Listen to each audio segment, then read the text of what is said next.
Imagine trying to finalize a delicate, incredibly complex legal contract, but the table you are using to sign the documents is actively on fire. Welcome to the Claire and Horatio Daily World Brief, available at claireandhoratio.com. Today is June 14th, 2026. We have a lot of ground to cover today. We're tracking the friction between top-down consolidation, from orbital monopolies to autonomous weapons, and the everyday citizens fighting for their physical spaces. But we start with that burning table in the Middle East. Overnight, Israel launched French airstrikes on the Dahi southern suburbs of Beirut, killing 3 people. And that military action strikes at the absolute heart of a finalized but currently unsigned United States-Iran peace memorandum. The civic and economic stakes of this draft deal affect basically anyone listening today, regardless of where you live. Because if this memorandum is actually signed and implemented, Iran is obliged to reopen the Strait of Hormuz to all commercial shipping. Which is a massive bottleneck. Roughly 20% of the world's oil supply moves through that narrow waterway. Reopening it immediately eases global energy costs and slashes the exorbitant maritime insurance premiums that shipping companies are currently paying. Those savings ultimately lower household inflation across the globe. And in exchange for that, the United States lifts its blockade on Iranian oil exports, giving Tehran a desperately needed economic lifeline. But the architecture of this deal is highly unusual. It intentionally carves out the most critical existential issue in the region, Iran's nuclear program, and delays it entirely for a separate 60-day negotiation window. Let me make sure I understand the mechanics of this gamble. We have Donald Trump publicly urging restraint, posting on social media, telling Israel, quote, "Let's not blow it." He is pushing hard to get this signed. But completely postponing the nuclear question, while concurrently failing to address Hezbollah's remaining rocket capabilities in Lebanon, that feels like treating a symptom while deliberately ignoring the underlying disease. How does a 60-day delay realistically hold a volatile region together when bombs are literally dropping today?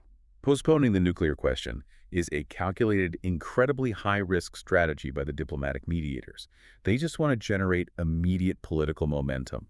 Consider the historical context here. The 2015 Joint Comprehensive Plan of Action. Right. The previous nuclear agreement took almost 10 times as long to negotiate. It required massive, multinational teams of technical experts to hammer out the granular details of centrifuge limits and verification protocols. Expecting a comprehensive resolution in 60 days under current regional hostilities is just a monumental leap of faith. The mediators are essentially betting that immediate economic relief for Iran, combined with the global economic sigh of relief from reduced energy prices, will somehow force a broader compromise later. That is the hope. But spoilers on all sides can easily derail that fragile momentum, as the fresh strikes in Beirut clearly demonstrate. Treating the symptoms instead of the root causes of conflict seems to be a running theme today, especially when you look at the broader, undeniable rush globally to rearm. Moving from the Middle East, let's look at India. New Delhi is finalizing an $8 billion deal for Germany to design and build Type 214 diesel-electric submarines for the Indian Navy. Which is fascinating because they are deliberately stepping away from their historical reliance on Russian military hardware and pivoting their strategic alliance toward Europe. And the critical element here is the specific naval technology embedded in those submarines.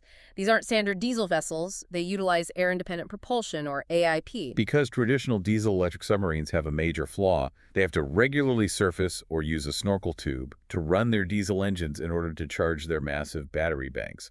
That process requires atmospheric oxygen. And surfacing exposes the submarine to radar, acoustic, and infrared satellite detection. AIP changes that vulnerability entirely, using liquid oxygen and hydrogen fuel cells to generate electricity quietly, Producing only water as a byproduct. There is no noisy exhaust and no need to surface. This allows the vessels to remain completely submerged and undetected for weeks.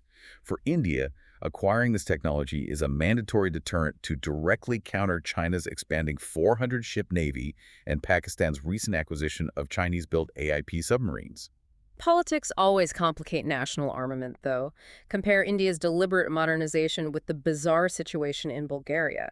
The government there, led by former President Rumen Radev, just instituted a ban on sending weapons directly from state stockpiles to Ukraine. They are citing domestic economic strain, but really they are catering directly to pro-Russian political factions within their own borders. What makes this maneuver entirely cynical is that private Bulgarian arms exports continue to flow to Kyiv without interruption.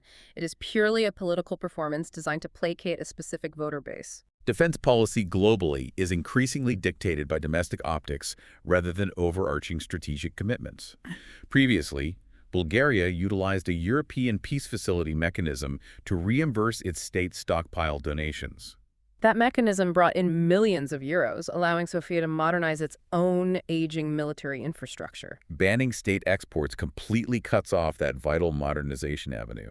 It sends a clear signal to European allies that short-term domestic political survival heavily outweighs regional security cooperation or long-term institutional trust. All this political maneuvering over state stockpiles brings us to the actual next-generation hardware being developed, which was on full display at the Berlin ILA Air Show.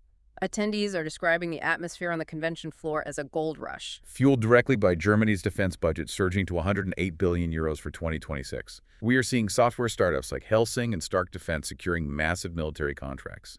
But they aren't building traditional fighter jets. They are producing loitering munitions and autonomous combat drones.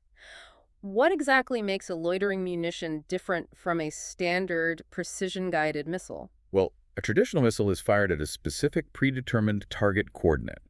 A loitering munition, often colloquially called a kamikaze drone, operates fundamentally differently. It is launched into a general operational area where it can literally hover or loiter in the air for extended periods, sometimes hours. Using onboard optical and thermal sensors paired with AI algorithms to actively hunt for targets. Exactly. It matches visual signatures like enemy radar installations or armored vehicles against a preloaded database. Once the algorithm identifies a match, the drone crashes into the target and detonates. The scale of capital flooding into these autonomous systems is staggering. Companies that didn't exist a decade ago are designing disposable combat drones to operate with increasing autonomy, identifying and engaging targets with minimal human oversight. The defense industry views this as the ultimate efficiency upgrade, projecting lethal power without risking human pilots. But there is a massive ethical vacuum here. I mean, if we completely remove the human risk from deploying lethal force, if no soldier's life is actually on the line when these swarms are deployed, doesn't that critically lower the threshold for a government to decide to go to war in the first place? It feels like we are sanitizing the horrific reality of combat. If you turn warfare into a sterilized video game managed by algorithms, the political cost of human casualties just vanishes. Removing the human element strips away the hesitation, the fear, and the profound moral weight that traditionally act as a necessary brake on military escalation. When conflict becomes an industrial numbers game managed entirely by software, military action risks becoming a low-friction policy tool rather than a catastrophic measure of last resort. The proliferation of these autonomous drones fundamentally alters the geopolitical calculus of aggression, lowering the political barriers to initiating armed conflict. We're talking about governments handing over the keys of lethal force to algorithms. But a very similar transfer of power is happening with our planetary infrastructure. Right. On Friday, SpaceX executed a historic $75 billion initial public offering, valuing the company at an unprecedented $1.8 trillion. But the stock price isn't the real story here. The civic stakes are. Elon Musk retains 82% of the voting power. He has essentially formalized a near autocracy over a publicly traded company that currently controls 75% of everything humanity sends into space. A recent paper from Cambridge University framed this consolidation brilliantly, comparing SpaceX's current dominance of the cosmos to the British East India Company's absolute stranglehold on global maritime commerce in the 1820s. The East India Company didn't just sail ships. They controlled the physical ports, the trade routes, maintained their own private army, and eventually dictated the governance of entire regions, largely unchecked by any national government. SpaceX is building a similar foundational monopoly in orbit. For example, the company is actively looking to place massive artificial intelligence data centers in the cold vacuum of space. The goal is to utilize uninterrupted, unfiltered solar power and the naturally freezing temperatures of low Earth orbit to cool the servers, completely bypassing Earth's terrestrial energy grids and environmental constraints. I guess when your terrestrial data center requires billions of gallons of water just to keep the servers from melting, the logical next step for a billionaire is just moving the entire operation into deep space to cool off. But seriously, this sounds exactly like building an unaccountable digital empire in orbit. And back here on Earth, the human cost of this relentless AI push is already highly visible. Workers are either being heavily surveilled by algorithms like Amazon warehouse staff and remote video reviewers in Costa Rica who have every second of their shift logged. Or they're forced to train the very systems designed to replace them. Translators, for instance, are increasingly being relegated to machine post-editing. As one translator noted in the source material, the joy has drained entirely out of the work. They are no longer translating literature, they are just acting as janitors, cleaning up clunky, mediocre AI text. It is entirely possible to establish labor boundaries against this technology, though. Workers do not have to simply submit to algorithmic management as an inevitability. Consider the mining sector in Sweden. What happened there? Workers at the Renström mine successfully negotiated the terms for rolling out autonomous underground trucks. The union didn't attempt to block the technology. They dictated exactly how it integrated with the human workforce. They ensured that safety protocols remained human-led and that productivity gains translated into better conditions and training rather than immediate layoffs. The core issue isn't attempting to stop technological advancement. It is ensuring there is democratic leverage and collective bargaining over how that technology is deployed in our daily lives. Just as a quick reminder, for more daily briefings, brain candy explainers, and classic audiobooks, visit clairenareshiu.com. When we look at where everyday people are trying to find that leverage, the fight is increasingly moving out of the workplace and directly into the courts. In Jamaica, there is an escalating crisis over beach access. Locals, led by the Jamaica Beach Birthright Environmental Movement, are fighting the privatization of historic shores like Mammy Bay and the Blue Lagoon. If you live near a coast, imagine waking up and finding a massive concrete wall blocking the beach your family has walked on for generations. You have local fishers, food vendors, and residents pitted against a multi-billion-dollar all-inclusive tourism model that locks the Caribbean Sea behind private gates. Citizens in Jamaica are utilizing the 1882 Prescription Act to fight this privatization in the Supreme Court. That specific 19th century legal concept protects traditional access routes. If the public has used a path continuously for 20 years without interruption, it creates a permanent legal right-of-way. They are using this 1882 law to challenge the colonial-era 1956 Beach Control Act, Which essentially stripped the Crown's foreshore rights and vested shoreline ownership with the state, allowing the government to lease it out to private hotel developers. Complicating this further is the newly passed NARA Act, ostensibly designed to fast-track rebuilding after Hurricane Melissa. Activists point out that the NARA Act heavily concentrates land use power in the Prime Minister's office, bypassing parliamentary oversight and threatening to further erode public access rights under the guise of emergency efficiency. A very similar fight over public protection is happening in the UK right now. A campaign group called Fighting Dirty is suing the government to prevent the fast-tracking of chemical hazard classifications from countries with significantly lower safety standards than the European Union. They are specifically worried about the importation of cancer-causing chemicals like hexavalent chromium. That is the highly toxic compound used in aerospace manufacturing, made famous by the Aaron Brockovich case. The broader question of governance here is alarming. Whether it is a historic beach in Jamaica or carcinogenic chemicals in Britain, why are citizens continually forced to spend years litigating against their own governments just to maintain basic health and access rights? State mechanisms globally are increasingly prioritizing corporate efficiency, investor returns, or post-disaster expediency over fundamental public goods. The state acts as a willing facilitator for capital, forcing the public into a defensive, reactive posture. We did, however, just see a stark counterexample of civic choice in Switzerland. Voters there explicitly rejected a populist proposal to arbitrarily cap the country's population at 10 million people. By voting against that hard cap, Swiss citizens consciously chose to maintain their free movement agreement with the EU. They actively rejected the political scapegoating of immigrants for domestic housing shortages and infrastructure woes. They recognized that their economy, particularly the healthcare and hospitality sectors, relies heavily on that cross-border labor from France and Germany. The Swiss public recognized the complex, interconnected reality of their systems rather than opting for a simplistic exclusionary fix.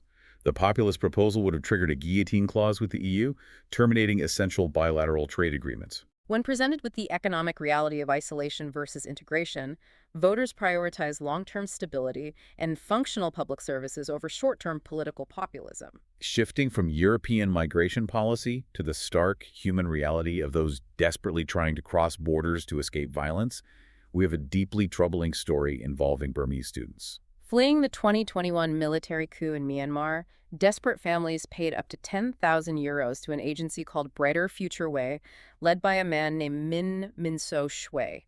They were promised vocational school placements and residence permits in Finland. Families in Myanmar literally sold their ancestral farmland just to afford this supposed lifeline. This scam operated precisely in the bureaucratic gap left by restrictive international policy. Following the coup, the military junta began conscripting youth. Fleeing became a matter of basic survival. However, countries like the United States and the UK severely tightened visa restrictions on Burmese nationals. This was driven by the bureaucratic fear that students would arrive and immediately claim refugee status, overstaying their visas.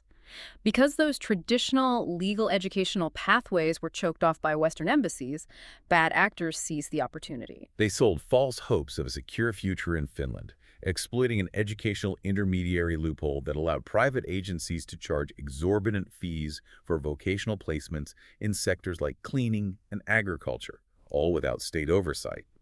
The Finnish government is only now moving to close this loophole. The grim irony here is devastating. These young students sought out Finland, famously dubbed the world's happiest country, to escape a brutal military junta, only to be subjected to what the Finnish border guard is now investigating as aggravated extortion. 5 of the students were denied residence permits entirely, despite paying everything their families had. It highlights a painful truth about global governance. When Western bureaucracies tighten their borders, they don't eliminate human desperation. They simply displace that profound vulnerability directly into the open hands of human traffickers and scammers. Migration policies built purely on deterrence inevitably create massive shadow economies of exploitation. The students did exactly what the international system asks of them. They tried to migrate legally through education and skills training, and the system's unregulated intermediaries devoured their resources and their futures. Today's stories illustrate several distinct pressures moving in completely different directions. On one hand, we are witnessing massive top-down corporate and military consolidation, from the unquestioned deployment of autonomous weapons to orbital monopolies dictated by a single billionaire to states fast-tracking corporate deregulation. On the other, we see the bottom-up demands of citizens fighting for their beaches in Jamaica, their physical safety from chemicals in the UK, and their basic human dignity when fleeing war. Watching the rapid privatization of everything from low Earth orbit down to our local Caribbean shorelines begs a critical question for you to ponder. At what point does the concept of the public square completely disappear? If the current trajectory holds, our physical spaces, our legal protections, and our very citizenship may soon be reduced to nothing more than a subscription service we lease from massive corporations. The structure of our civic life is incredibly fragile, and the stakes for the public have never been higher. Thank you for joining us for today's briefing. Be sure to visit claireandhoratio.com for more daily world briefs and classic audiobooks.